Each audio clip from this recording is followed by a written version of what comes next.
Vamos agora, depois que a gente fez esse preâmbulo inicial aí da nossa aula de hoje, comentar sobre os 3 pressupostos principais para a gente ousar dar uma interpretação causal a uma medida de associação. Nós comentamos até agora, já de uma forma até bastante repetida, né? Já repetimos isso várias vezes, o pressuposto da permutabilidade.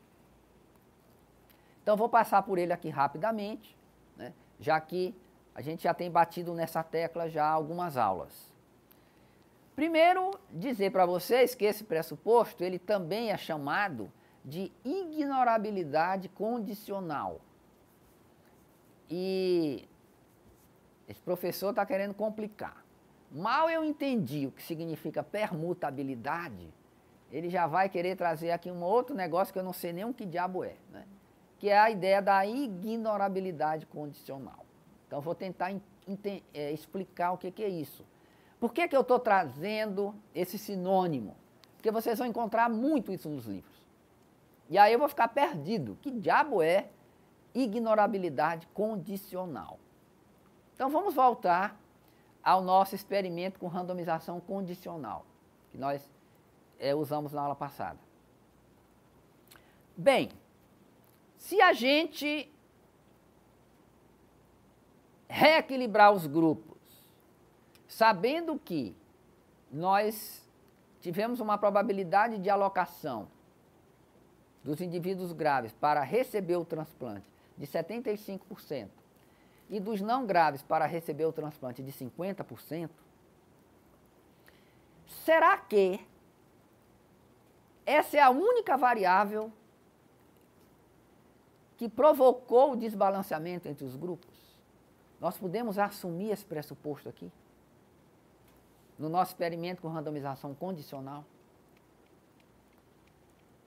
Ou seja, existe alguma outra variável que está desbalanceando quem recebeu o transplante ou quem não recebeu o transplante, além da gravidade? Bem, se nós fizemos um experimento com randomização condicional, assegurando que há um tamanho de amostra grande dentro de cada subgrupo, e que a randomização não foi quebrada depois, a gente pode assumir isso. Isso é a mesma coisa que dizer que eu tenho, levando em conta a gravidade, eu passo a ter permutabilidade entre os grupos. Eu não tenho aqui permutabilidade marginal, porque existe uma variável que está desbalanceada entre os grupos. Mas, condicional a esta variável, ou seja, a gravidade, eu posso assumir que eu tenho permutabilidade condicional. Isso é a mesma coisa que dizer ignorabilidade condicional. De onde vem esse nome ignorabilidade? Bem, baseado no conhecimento dessa variável, eu posso ignorar quaisquer outras. Porque as outras variáveis que eu estou ignorando, elas não estão interferindo na composição dos meus grupos. Então é por isso que a gente chama de ignorabilidade condicional. Então, condicional à gravidade, eu posso ignorar as demais variáveis. Dito em outras palavras, eu não posso ignorar a gravidade, mas as demais variáveis eu posso ignorar. Isso é a mesma coisa que dizer que eu tenho permutabilidade condicional.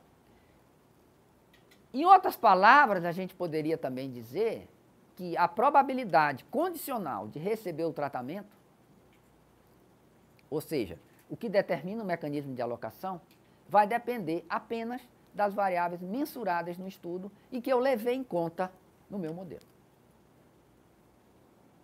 Ok? Então, eu vou ter que assumir aqui um pressuposto, que ele é um pressuposto muito forte. Ou seja, eu conheço razoavelmente bem os mecanismos que predispõem o indivíduo, né, ou que, melhor dizendo, que predizem o indivíduo a receber o tratamento. Eu conheço isso bem. Levei isso em conta na hora de estimar a minha medida de efeito. Então, eu posso assumir permutabilidade e ousar dar uma interpretação causal à minha medida de associação. Então, é mais ou menos isso que significa o pressuposto da permutabilidade. Então, para a gente dar uma interpretativa causal a uma medida de associação em um estudo observacional, nós vamos ter que assumir o seguinte: eu conheço todo o mecanismo de alocação e incorporei esse mecanismo de alocação na hora que eu fiz a minha estimativa de efeito. É isso que eu vou ter que assumir.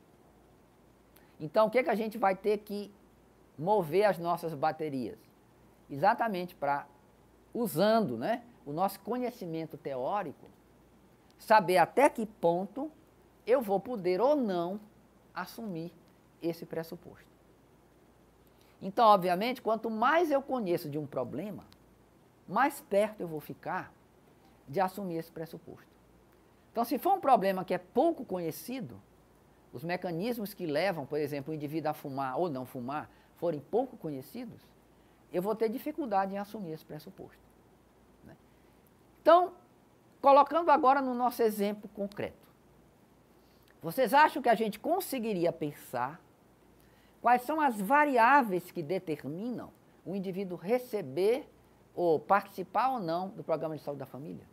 A gente conseguiria pensar, aqui no Brasil, situação concreta, quais seriam as variáveis preditoras da participação no programa de saúde da família? Então, é a partir daí que nós vamos ter que começar a pensar. Né? Então, primeiro, fazer uma lista de quais seriam essas variáveis preditoras da participação no PSF. Aí nós teríamos que mensurar essas variáveis e usá-las para reequilibrar os grupos. E aí poder assumir esse pressuposto da permutabilidade, né? Condicional às variáveis preditoras do tratamento. Então é mais ou menos assim que o procedimento vai funcionar. Muito bem. Para a gente fazer interpretação causal de uma medida de associação também, nós vamos ter que assumir que as intervenções são bem definidas. Esse pressuposto, a gente vai falar um pouquinho dele agora, ele é chamado pela sigla em inglês SUTVA, que é uma abreviatura de Stable Unit Treatment Value Assumption. Ou seja, é um pressuposto que vai dizer que o tratamento ele tem uma única versão. Ou seja, o tratamento ele é administrado de forma igual, estável e padronizada a todos os indivíduos. Então, esse é um pressuposto que a gente vai conhecer, então, como SUTVA, né? Ou de intervenções bem definidas. Vamos já comentar com detalhe sobre esse pressuposto. Um outro pressuposto que nós vamos assumir é positividade. O que é isso? Não há categorias nos subgrupos que nós vamos construir com probabilidade zero de receber o tratamento. Aqui é fácil de entender. Se eu quero criar contrafatuais, eu vou ter que ter gente em todos os subgrupos. Rapidinho, vamos imaginar que nós chegamos à conclusão que 4 variáveis são capazes de predizer a participação ou não de uma criança no PSF. Essas 4 variáveis todas, nós vamos tratá-las de forma dicotômica. Perfeito? Então nós vamos ter, pense aí, uma tabela onde a gente vai cruzar simultaneamente essas 4 variáveis.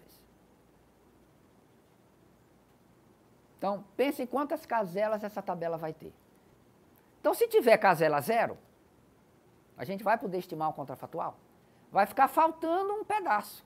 Então, eu não conseguiria estimar, por exemplo, qual seria a probabilidade de participação no PSF de uma criança que a mãe tenha autoescolaridade e seja pobre, por exemplo. Vamos imaginar uma situação bem absurda.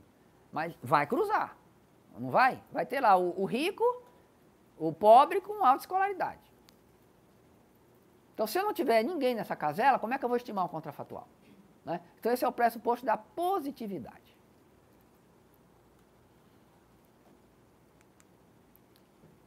Então, a ignorabilidade condicional, que é a mesma coisa que permutabilidade, nós já comentamos bastante. Então, só rapidamente, para a gente fazer uma pequena revisão, Acho que já ficou claro aqui a partir do curso que para a gente dar uma interpretação causal a uma medida de associação, né, a gente não vai poder usar apenas os dados para fazer isso. Os dados, eles apenas comunicam associações. Eles não falam a linguagem da causa. Então, se eu quiser extrair dos dados causa, eu vou ter que usar a teoria junto. Não tem possibilidade dos dados sozinhos me revelarem, olha, A causa B. Eu vou usar o conhecimento teórico. E para isso, se eu tenho teoria, obviamente eu tenho pressuposto. Então, o que é que essa abordagem contrafatual coloca de forma bem clara para nós?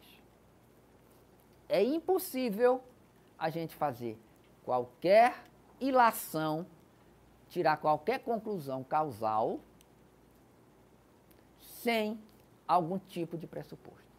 É impossível. Consequentemente, se a gente precisa de um pressuposto, a gente está dando a cara a tapa, o nosso pressuposto pode estar completamente errado e a gente está falando uma bobagem.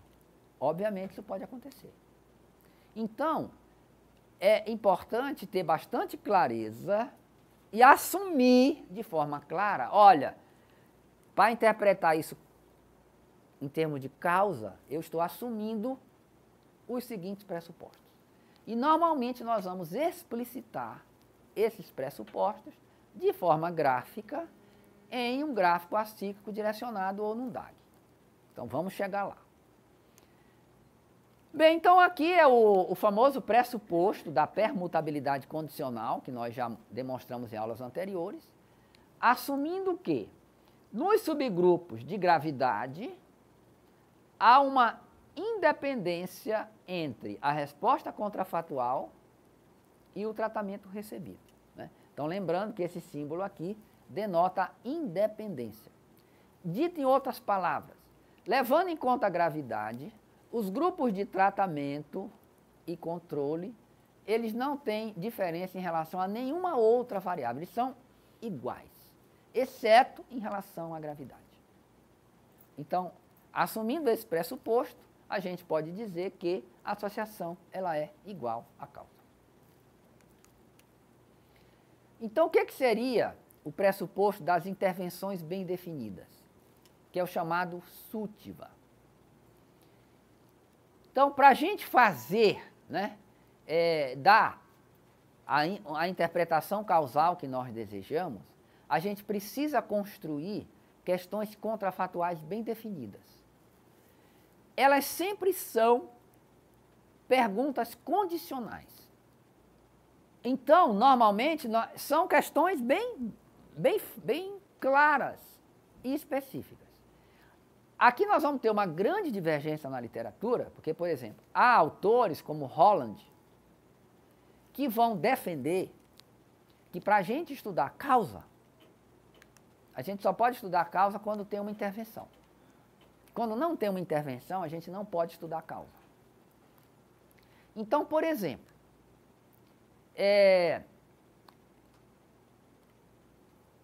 algumas coisas que a gente estuda em epidemiologia, que não são passíveis de intervenção, para o Holland, a gente não pode sequer ousar interpretar isso em termos causais.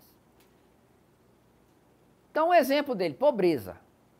Pobreza não é uma variável manipulável na abordagem contrafatual. Então, se não é manipulável, eu não posso extrair causalidade a partir de comparar ricos com pobres.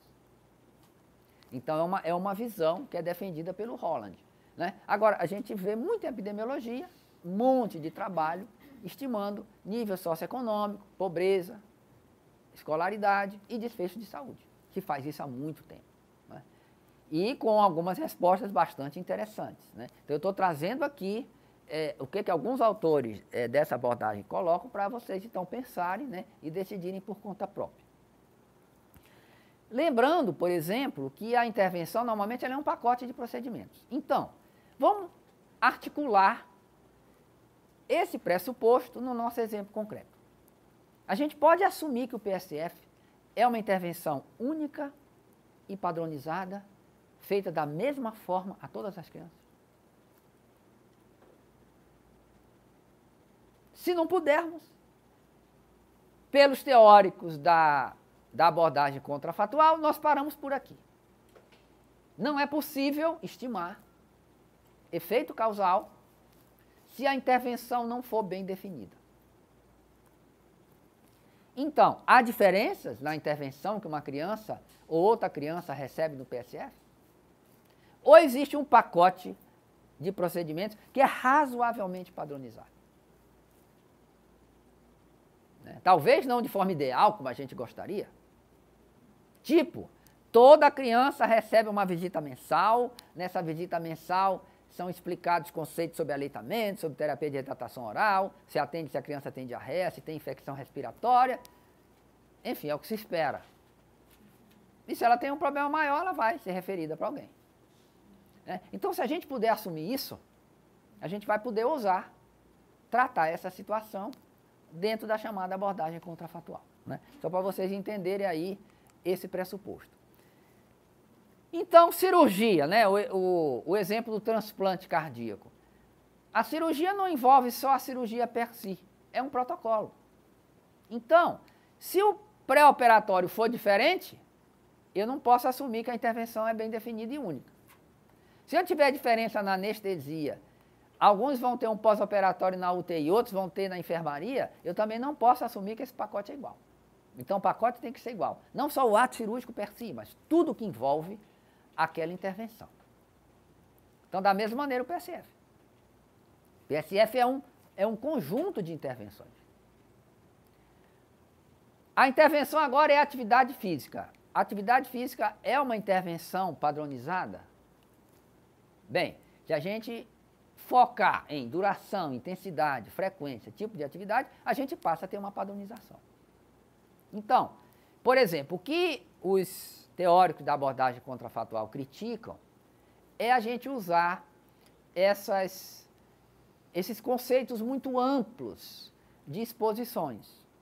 Por exemplo, sedentarismo e fisicamente ativo. Para os teóricos da abordagem contrafatual, essas intervenções elas são muito amplas e são muito difíceis da gente conseguir identificar o que é um contrafatual. Então, olha só, o que teria acontecido com Roberto se ao invés dele ser sedentário, ele fizesse atividade física? Esse contrafatual é muito amplo. Por quê? Qual é o tipo de atividade física que Roberto faria? Com que duração? Que intensidade? Que frequência? Percebam? Então a gente precisaria ter contrafatuais mais estreitos e focados. E o que é sedentário? Então nós teremos que ter uma definição clara do que é sedentário.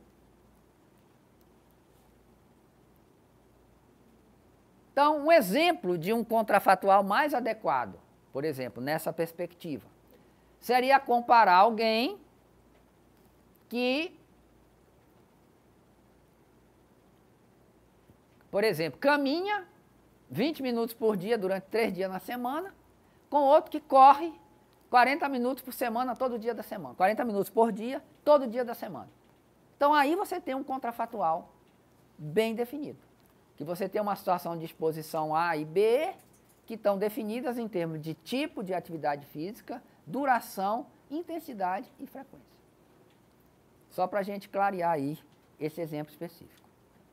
Ou seja, procurar sempre construir tanto intervenções quanto controles, quanto contrapontos contrafatuais, que sejam os mais definidos possíveis.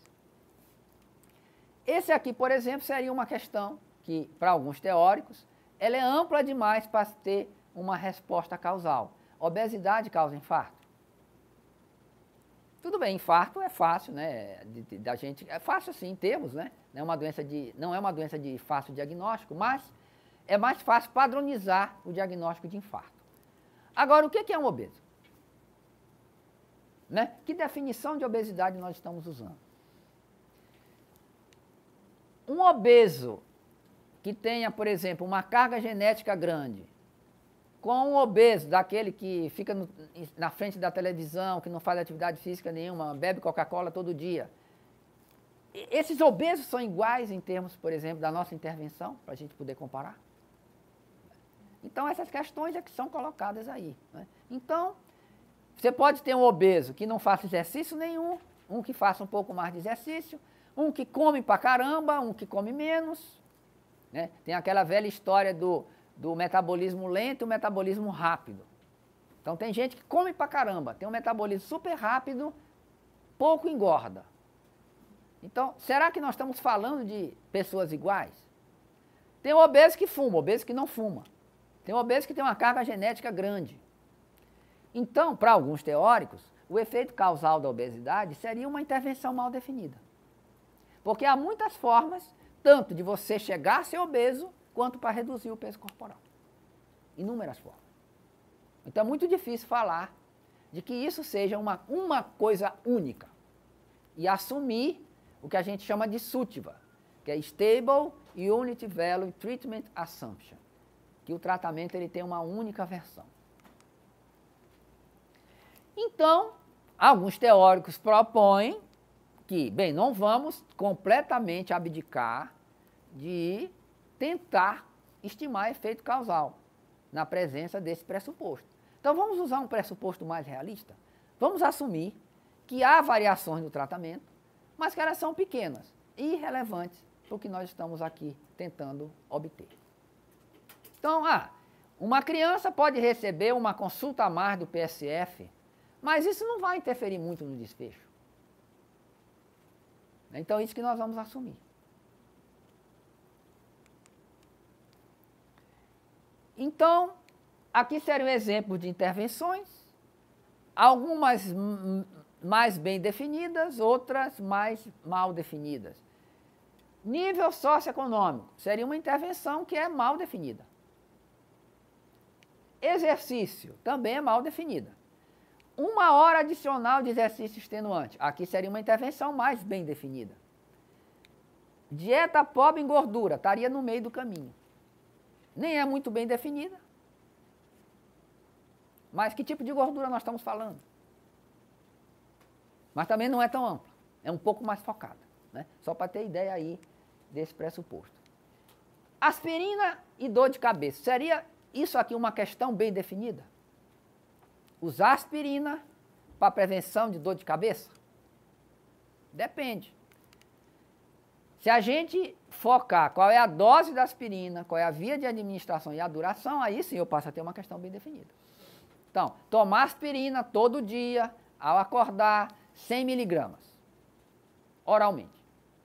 Aí nós passamos a ter uma intervenção bem definida. Por quê? Ela é padronizada e administrada da mesma forma a todos os indivíduos. Bem, aqui, novamente, passando em cima do pressuposto da positividade, né, que eu já comentei com vocês, para que a gente possa estimar os contrafatuais, nós precisamos de observação em todas as caselas das nossas variáveis de confundimento. Se nós não tivermos isso, a gente não vai ter como estimar esses contrafatuais. Isso é muito mais comum de acontecer com amostras pequenas. E aí um outro palavreado que vocês vão encontrar nos livros, para se referir a esse pressuposto, é a chamada região de suporte comum. Ou seja, significa que eu tenho que ter observações em cada uma dessas caselas, no grupo de tratamento e no grupo controle. Ou seja, eu tenho que encontrar pares, pessoas que eu possa comparar. Se eu tenho isso, eu tenho um suporte comum. Esse é um palavreado que a gente vai ver, que vem aí da área dos scores de propensão, que nós vamos usar, e se refere exatamente a esse pressuposto da positividade. Bem, na abordagem contrafatual, a gente precisa ter pressupostos realistas e defensáveis, para que a gente possa estimar valores contrafatuais médios, que sejam específicos para indivíduos, e aí nós vamos usar algum procedimento.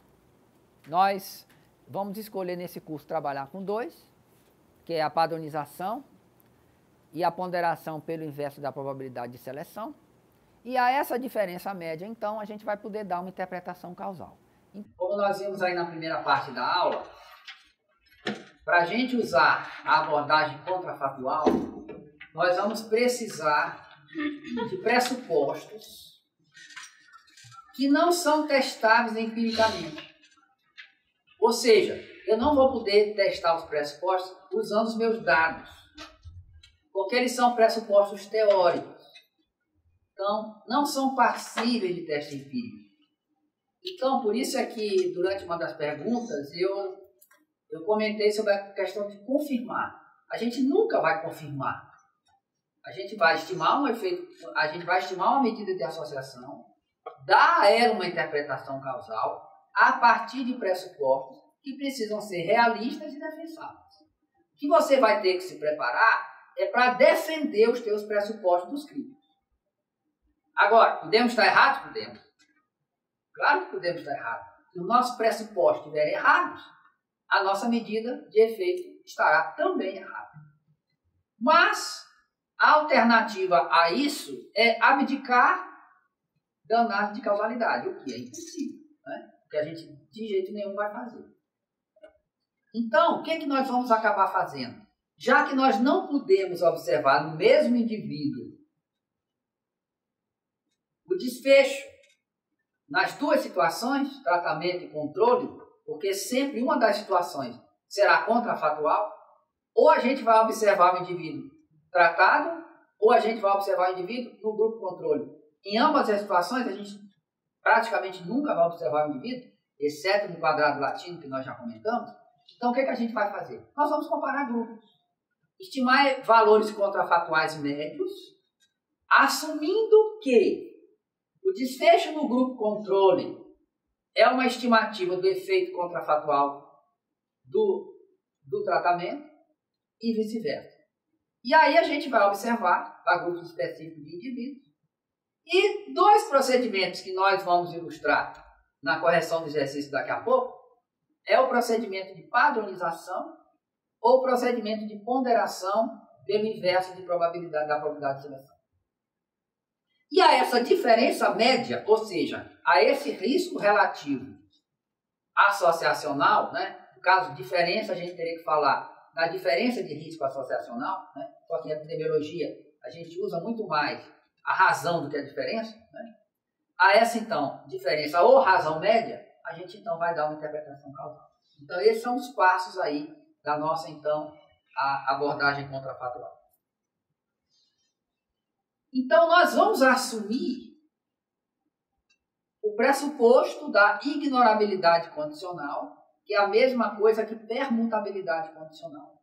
E aí, na presença de permutabilidade condicional, o risco contrafatual do tratamento na amostra de tratados é igual ao risco contrafatual do tratamento em toda a população.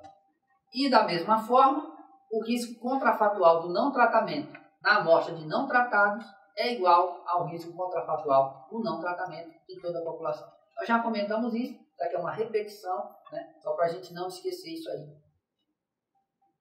O grande problema da abordagem contrafatual é que é o pressuposto da ignorabilidade, ou seja, da permutabilidade. Até que ponto a gente levou em conta todos os preditores do tratamento?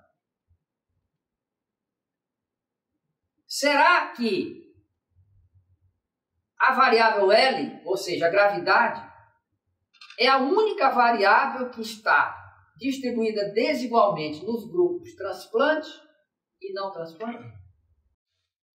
Então, como nós fizemos a randomização condicional, a gente tem uma clareza maior, né, de que nesse exemplo específico, provavelmente a gravidade foi a única variável que está desigualmente distribuída, porque nós fizemos um procedimento de randomização condicional. Então, dentro de cada subgrupo, você deve ter permutabilidade entre quem foi transplantado e quem não foi transplantado. Agora, em outras situações, em estudos observacionais. Então, esse pressuposto é o mais difícil da gente cumprir na prática. E aí, como eu já comentei, o outro problema é que esse pressuposto ele não pode ser verificado empiricamente. Permanece no campo da teoria. Então, são os dois dilemas que nós vamos trabalhar quando a gente utiliza a abordagem contrafatual para fazer inferência causal. Como selecionar as variáveis que provocam diferenças entre os grupos? Então, já vimos que a gente vai utilizar aqui tanto o nosso conhecimento empírico, ou seja, que vem a partir dos dados, quanto o nosso conhecimento teórico. E como assegurar que o mecanismo de alocação possa ser considerado ignorável? Ou seja, todas as variáveis responsáveis pelas diferenças entre os grupos foram incluídas na nossa análise? Existe alguma variável que provoca o desbalanceamento entre os grupos que nós não incluímos na nossa análise? Então, essa é uma questão que ela nunca vai poder ser respondida em termos absolutos, sim e não. Sempre vai restar esse problema. Muito bem, quando a gente não puder dar interpretação causal a uma medida de associação, pelo menos a gente vai conseguir predizer o evento com base nas variáveis observadas. Né? Já que, para a gente predizer um evento, né, o confundimento não nos atrapalha, né, quando a gente fala de predição. Para terminar, então, aqui a nossa parte teórica, nós vamos voltar ao nosso exemplo do PSF vacinação infantil, só para relembrar. Então, nós calculamos o risco relativo associacional e nós concluímos que a participação do PSF está dobrando a probabilidade da criança ter a sua vacinação completa. Foi isso que nós vimos. Então, vamos tentar aqui construir um gráfico causal, né? E coloquei aqui o ponto de interrogação, que é a nossa pergunta. Então, essa interrogação é a nossa pergunta. Então, participar do PSF, isso interfere na vacinação incompleta da criança? Bem, vamos imaginar agora, né, que a pobreza é uma variável que está desigualmente distribuída e ela condiciona a participação no PSF. Ou seja, eu coloquei aqui um sinal de mais, coloquei uma seta partindo da pobreza para o PSF, indicando que a pobreza ela causa participação no PSF. E ela causa positivamente, ou seja, mais pobres têm maior probabilidade de participar do PSF. E da mesma maneira, crianças mais pobres, elas têm uma maior probabilidade de terem percentual de vacinação incompleta. Então, está ilustrado aqui, nesse diagrama causal, uma situação de confundimento. Eu tenho aqui uma causa comum do tratamento, que é o PSF, e do desfecho, que é percentual de vacinação incompleta. Então, ilustrado aqui uma situação, né, de confundimento. Então, para a gente poder, né, pensar em dar uma interpretação causal a essa medida de associação, né, vamos assumir, para efeitos didáticos, que a pobreza é a única variável que está desigualmente distribuída entre crianças que participam e que não participam do PSF. Então, vamos fazer aqui esse exercício teórico. Claro, ele não é um exercício correto, porque existem outras variáveis além da pobreza que condicionam a participação no PSF, mas só para a gente entender a lógica do procedimento. Então, só para mostrar, né, as tabelas, usando tabelas 2x2, que dos que participam do programa Saúde da Família, 90% são pobres. E dentre os não participantes, 30% são pobres. Ou seja, os mais pobres têm um risco 3 vezes maior de participar do programa comparado àqueles que não são pobres. Então, isso confirma a nossa suspeita de que a pobreza ela está associada com participação do PSF. Aqui nós estamos vendo pobreza e vacinação infantil. Então, C igual a 1 são os pobres e C igual a 0 são os não pobres. Então, vocês podem ver aqui, por exemplo, que os pobres, eles têm 44,2% de vacinação incompleta e os não pobres têm 8,8% de participação incompleta. Então, os mais pobres, eles têm um percentual de vacinação incompleta que é 5 vezes superior aos não pobres. Então, mostrando também que a pobreza, ela está associada com o nosso desfecho.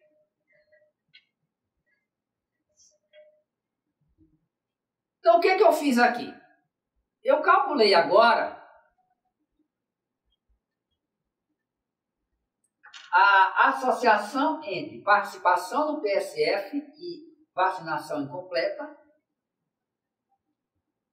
separadamente, para pobres aqui em cima e para não pobres aqui na parte de baixo. O que eu estou fazendo aqui? Eu estou calculando uma medida de associação condicional. Então, eu estou representando isso aqui, ó, RR, podia botar RRA, mas não botei, né? RR de TD, condicional a C igual a 1. Ou seja, eu estou usando aqui apenas os pobres. Então, vejam, que dentre os pobres, 42% tem os pobres que participam do PSF, 42% tem vacinação incompleta. E dentre os pobres que não participam do PSF, esse percentual é ligeiramente maior, 50%. Né? Então, ignorando aqui a probabilidade de erro aleatório, a gente poderia concluir que o PSF ele contribuiu favoravelmente para reduzir os percentuais de vacinação completa. Né? Então, de qualquer maneira, pelo menos aqui na estimativa pontual, a gente teve uma inversão daquela associação que nós encontramos no grupo como um todo. Mas na hora que nós fazemos aqui o cálculo do intervalo de confiança, né, a gente vai ver que esse efeito, na realidade, ele não é significante. Mas aqui já temos uma conclusão interessante. Né? Por quê? Quando a gente estudou o risco relativo marginal, utilizando todo mundo, a gente encontrou que o PSF estaria prejudicando as crianças. Porque se a gente fosse fazer uma interpretação causal dessa medida de associação, né? O que a gente não faria. É uma outra ilustração aqui do paradoxo de Simpson. Então, como é que pode um programa prejudicar todo mundo e quando você analisa, eu não dei o resultado dos não pobres, tanto pobres quanto não pobres, ele não tem efeito algum. Então, outro exemplo aqui, aplicado do paradoxo de Simpson. Se vocês olharem os não pobres, vocês vão encontrar uma coisa interessante. Dentre os não pobres, aqueles que participaram do PSF têm maiores percentuais de vacinação incompleta do que aqueles que não participaram. Então, isso aqui está dando um risco 2,8, mas não é significante. Né? Então, a nossa conclusão seria que o programa ele não tem efeito sobre a vacinação, nem entre pobres, nem entre não pobres. Mas quando eu considero todo mundo, ele está mostrando que ele, teoricamente, prejudicaria as crianças. Então, como nós vamos resolver o paradoxo de Simpson? O que se segue aqui é a resolução desse problema, que a gente fez no outro exemplo na aula passada. Né? Eu estou trazendo aqui para vocês, para depois vocês lá em casa acompanharem os cálculos, né? E entenderem tudo isso direitinho. Estou trazendo aqui a fórmula um pouquinho diferente, né? Depois a gente vai entender e explicar, mas o que interessa é o resultado final. Né? Então, utilizando o procedimento de padronização, a gente vai chegar à conclusão que não há associação entre participar do PSF e os percentuais de vacinação. Então, não há diferença. Certo? Aí aqui a gente poderia fazer várias ilações, né? Poderíamos fazer várias interpretações. Então, assim, como o PSF ele atinge grupos de pobres e tem desvantagem socioeconômica, devido a outros fatores, essas crianças elas já têm um percentual de imunização mais baixo. Ou seja, maiores percentuais de vacinação incompleta no nosso exemplo.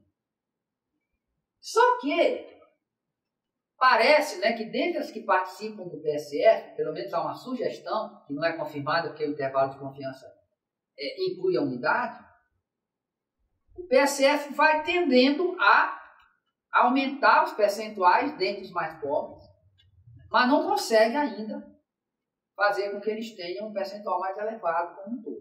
Isso é uma possibilidade. Outra, existem outras variáveis que estão também contribuindo para esse desbalanceamento, que nós ainda não levamos em conta, e pode ser que ao levá-las em conta, a gente consiga encontrar um efeito positivo do PSF na imunização das crianças. Tá? Então, haveria outros confundidores que estariam aqui omitidos, ou seja, o paradoxo de Simpson ainda não foi resolvido, ele ainda continua. Então, isso seria uma outra possível interpretação. Mas, para efeito de exemplo, né, isso serve, acho que vocês aí servim para compreender a lógica. Né? Então, aplicando os pressupostos que nós aprendemos a esse nosso exemplo aqui. Primeiro, a gente pode assumir que o PSF ele é aplicado de forma homogênea a todos? Ele é uma intervenção única? Né? Então, será que a gente vai poder assumir o pressuposto Suttman? Né? A gente, pelo menos, vai poder assumir que há diferentes versões de PSF, mas essas diferentes versões, elas são irrelevantes para a gente analisar essa nossa pergunta. A gente poderia assumir isso, né? Esse pressuposto menos rigoroso da irrelevância das versões de tratamento. Então fica a pergunta para vocês. A variável confundidora omitida, ou seja, levando em conta a pobreza, a gente conseguiu recuperar a permutabilidade entre os grupos. A pobreza explica todas as diferenças entre os que receberam ou não receberam a intervenção chamada PSF. Então, aqui é o pressuposto da ignorabilidade condicional. E o terceiro pressuposto. Há algum grupo de renda com probabilidade zero de receber ou não a intervenção? A gente viu que não, né? Está completo. Então, pelo menos o pressuposto da positividade, nesse exemplo a gente pode ficar tranquilo que ele se aplica. É